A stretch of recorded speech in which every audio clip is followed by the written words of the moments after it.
Ang ating bomba news analysis ay kaugnay sa isiniwalat ni Representative Leandro Leviste na may database umano ang DPWH ng mga proponents sa billion-billion pisong insertions sa 2025 at 2026 NEP. Iati dyan ni Bombo Kervin Gamal.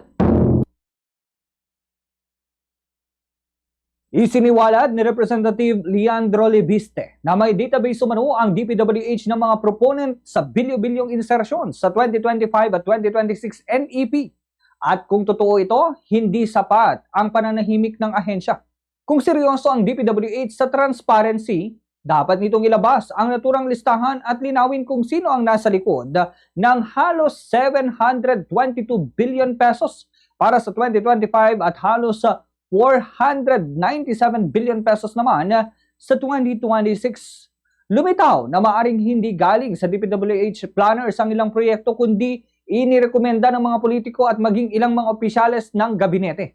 Lalo pang nakakabahala ang ulat na hindi ibinigay ng DPWH sa ICI ang files mula sa opisina ng dating Undersecretary ni Undersecretary Catalina Cabral at kinordon pa ang lugar na isang hakbang na nagbubunsod ng mas matinding pagdududa.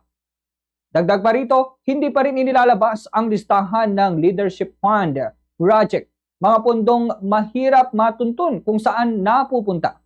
Hindi dapat maging normal ang ganitong antas ng paglala sa pagkamal sa budget ng bayan. Kaya dapat nang gawin ng DPWH ang tama. Ilabas ang database, ihayag ang proponent list at ilantad ang non-allocable funds. Kung wala silang itinatago, patunayan nila ito ngayon. Sa huli, ang issue ng transparency ay hindi simpleng teknikal na usapin.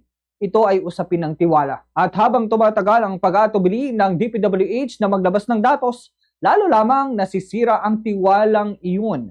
Kung nais talagang magpatupad ng reforma ang ahensya, dapat magsimula ito sa pagiging tapat. Hindi bukas, hindi sa susunod na press conference, kundi ngayon.